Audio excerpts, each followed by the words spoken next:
Welcome to the Polgar Chess University.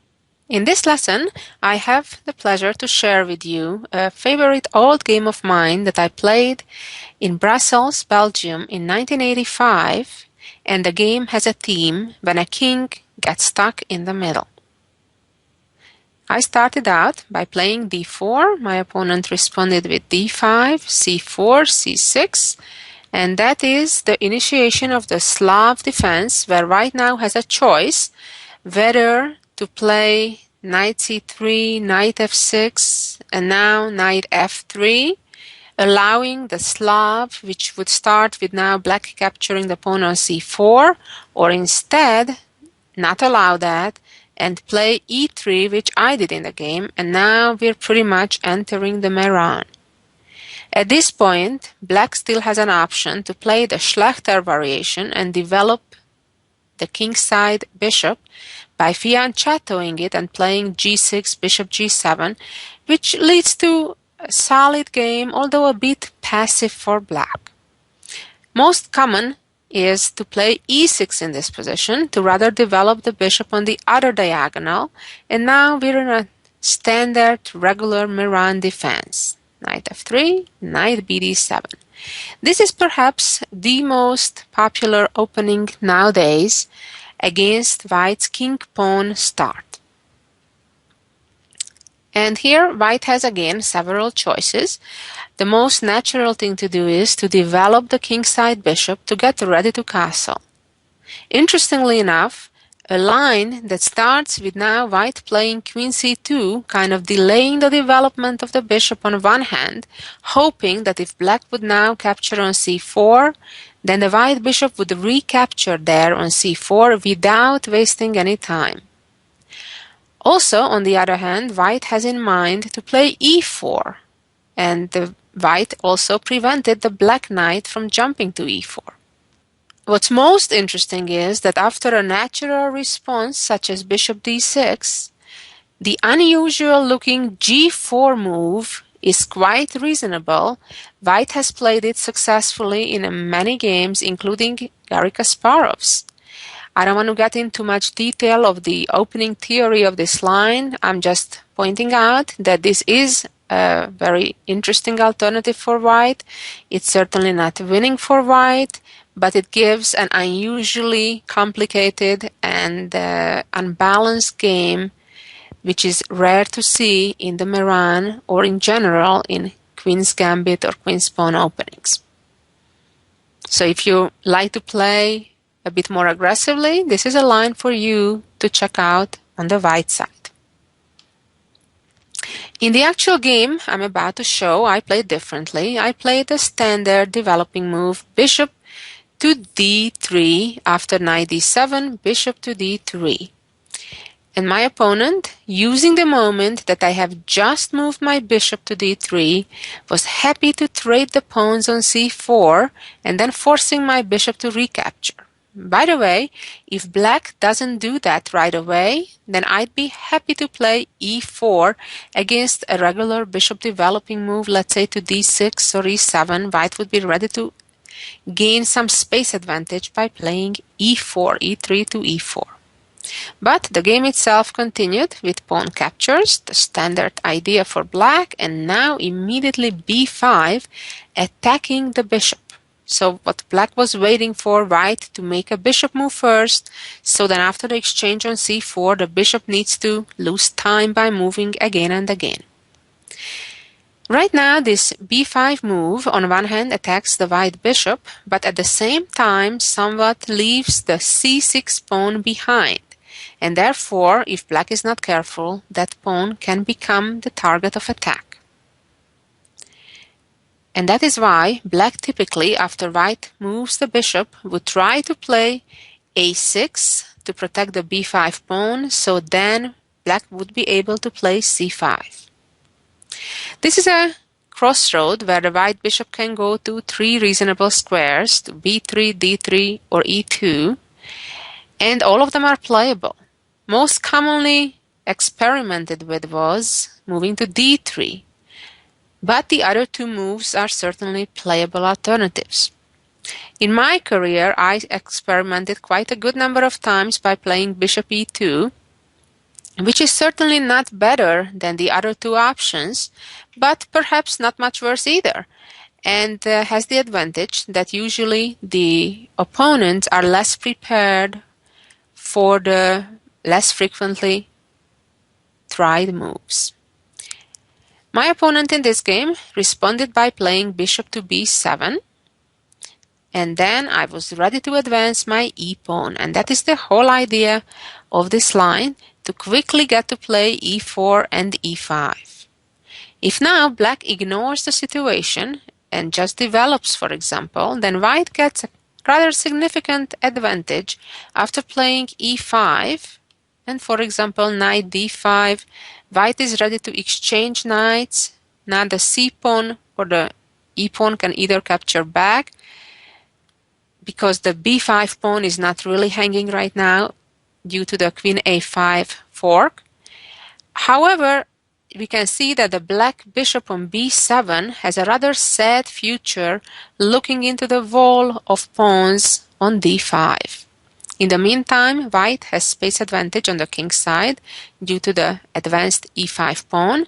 White will castle and then relocate the bishop to d3 to face black's king's side after black castles, and white has a very pleasant, comfortable position.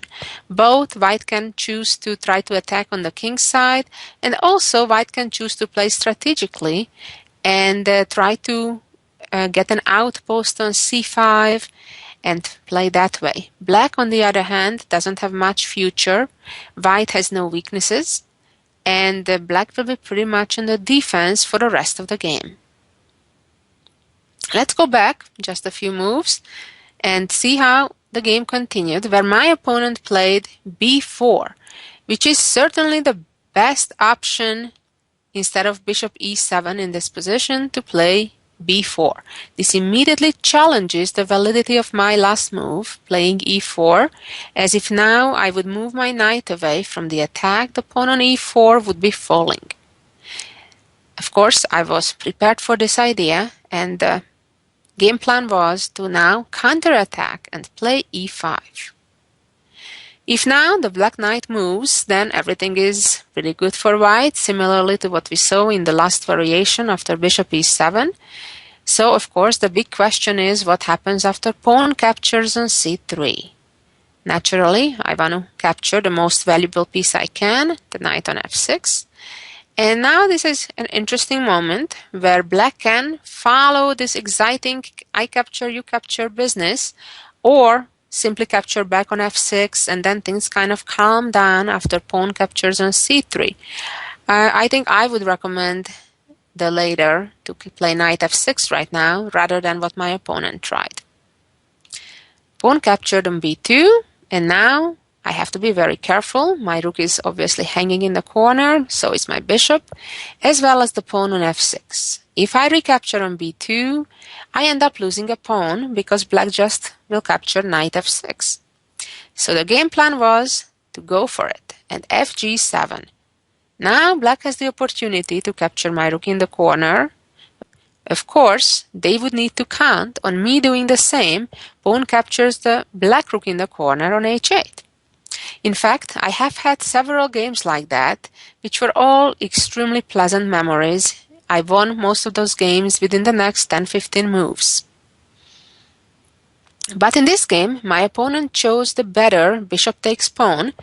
White is objectively better after both pawns would promote, and we would reach a certainly unusual position with 4 queens on the board.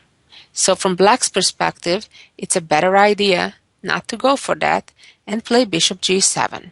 But now, of course, I also had the opportunity to capture back on b2. Okay, so now that all the commotion is over, let's evaluate the situation, what's going on so far. If we look at the material balance, we'll notice that there is a complete equality. Other than that, let's look at the pawn structure. White has 3 islands of pawns, while black has 4, so that's certainly a point for white. Also, black has a somewhat weakened kingside position.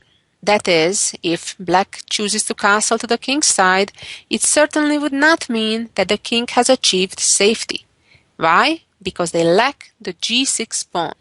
There is no pawn on the g-file, and therefore, even if black castles, we cannot talk about putting the king into safety. In fact, it's arguable where the king is in a less safe position. Is it in the middle, or is it on the king's side? Of course, not to talk about the queen side, where black has no b pawn and white doesn't have a b or c pawn, so therefore the white rooks and queen can comfortably attack via both of those open files.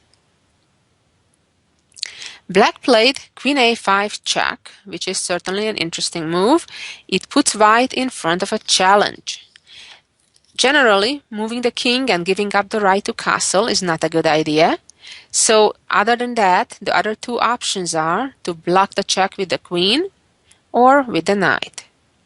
In order to effectively trying to take care of the disadvantages of black's position, that is the lack of king safety, it's advisable to maintain the queens on the board. And that is why, blocking the check with the queen and offering an exchange of queens, I chose against and rather blocked the check with my knight.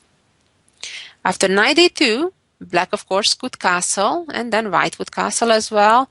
And just based on general evaluation, I would favor white. It's not a winning advantage by no means, but it's certainly a more pleasant position for white to play, as black has a weakness. As I said, the fact that there is no g-pawn, and white could try to develop an attack by maybe swinging the rook over to the king's side by playing rook c1, rook c3, rook g3, and so on. And also in the meantime, black would need to take care of the passivity of the bishop on b7, so black is trying to play c5, and in fact that's what my opponent played right away, to try to at least activate that bishop, open the diagonal of that bishop. And here an important moment in the game. I'm in a couple of pins. My knight is pinned, the d-pawn is pinned, so therefore it's about time to put my king to safety, and I castled. Also, it unpinned the knight, and now my knight is ready to jump around, and in fact I have several very attractive jumping opportunities coming up to c4 with a tempo attacking the black queen, or to b3. Both look pretty attractive depending on how black reacts right now. At the same time, we have to acknowledge that this move is a pawn sacrifice, and my opponent went for it, captured the pawn on d4. And I responded with knight c4, immediately attacking the queen, and in some cases I'm about to play knight d6, which would fork the black king and bishop, so the black queen has to be very careful where to go. My opponent chose the very logical queen d5, which not only protects the pawn on d4 as well as the knight d6 check, but also creates a battery between the black bishop and queen, threatening to checkmate on g2. And this is a key moment in the game where some calculation is required and some finesse is being involved. Try to think for a moment and see what you would do in this position if you were white. Well, here I continued the game by playing bishop to f3. Okay, well, this is kind of a skewer, but we have to remember that by making this move, I'm giving up also on my knight on c4. So this exchange, the knight versus the bishop, of course, didn't lead to any material gain or loss on either side. And in fact, I had to pay attention to the fact that now that the black rook is attacked in the corner, it will move away to b8, creating another skewer. Now, if my bishop moves away, my other bishop may be falling. So what to do? This is a key moment that I had to foresee before I played bishop f3. Well, I found a very nice move, a very important move that changes all of a sudden the dynamic of the game. I played bishop a3. Now we have a whole new element in the game, namely that black cannot castle because of my bishop being on a3. Of course, as so often, strategical achievements are based on tactical justifications. Just like right now, if the rook would capture my bishop on b7, my response would be playing rook c1, and then anywhere the black queen goes, black would be checkmated after rook c8.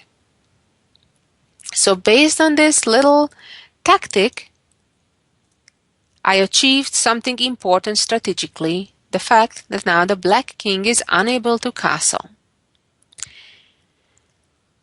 Here relatively the best choice for black was to try to play d3, opening the diagonal of the dark squared bishop, attacking my rook, and then after rook c1 play queen d4. At this stage, black would maintain the extra pawn, but nevertheless white would certainly have sufficient compensation because black is unable to castle. It's a complicated position though, fight ahead. So let's see how the game itself continued after bishop went to a3. My opponent responded by retreating the queen to c7, and now indeed my bishop is hanging. So I had to move it back to a safe square, and now my idea is to quickly occupy the open files, get my queen into the game, perhaps through a4, play rook c1, moves like that. Or we shall see, there are some other options as well that I implemented in the game. My opponent played knight e5. And now I played rook c1, attacking the black queen. Queen moved away to d7. And I didn't want my bishop to be traded and moved the bishop to e4. Also, in addition to moving the bishop away, it creates an immediate threat, namely to play f4, which will chase the knight away. Right? We see the black king and queen on the same diagonal, and we still have a light squared bishop about to go to c6, but for now cannot because the knight is on e5, and that's how we come to the idea on preparing a way to chase that knight away. When we're almost there, just need one little thing. Also, my last move opened up the diagonal for potentially my queen go the other way to h5, depending how black continues right now. And my opponent played bishop to f8 in hopes to exchange those pair of bishops, even if it will mean that black will lose the right to castle, but in view of so many pieces already being exchanged, they felt that's not a major problem. And here came another necessary and fine move. I wasn't gonna change the bishops right away, although it's playable too, but played queen h5. And let's see several opportunities that my opponent could have tried. For example, if bishop captures bishop, then simply queen captures knight, which only seems like a trade. However, now both rooks are simultaneously hanging. And the problem for black is that they cannot simply connect the rooks without any loss, because after castling, all of a sudden, black will suffer that the bishop on a3 is unprotected. And I would just give a fork with queen g3 and then grab the bishop on a3 with my queen. Of course, playing king e7, connecting the rooks, is not any better, in fact worse, because then I get to pin the queen and the king. Generally, when you see two valuable pieces like king and queen or such on the same file or rank or diagonal, be aware if there aren't any pinning or skewering opportunities for your opponent. Let's go back and let's see another opportunity. What happens if now black instead plays bishop d6, protecting the knight? Then, as I mentioned, the plan is to play f4, trying to chase the knight to then play bishop c6. Bishop captures bishop, and now queen e5, attacking both rooks. And let's see what's different now that black castles. Certainly it's different because the white queen can no longer move back to g3 to fork. So it's always important to recognize the differences between one variation to another. On the other hand, the good news is that the squares in front of the white rook has been opened. Now the white rook can appear on f3 at the right moment, and therefore white now has a winning combination. Starting it out with queen g5, repositioning the queen to its ideal square on f6, king g8, and now white is ready to open up the h-file by sacrificing the bishop.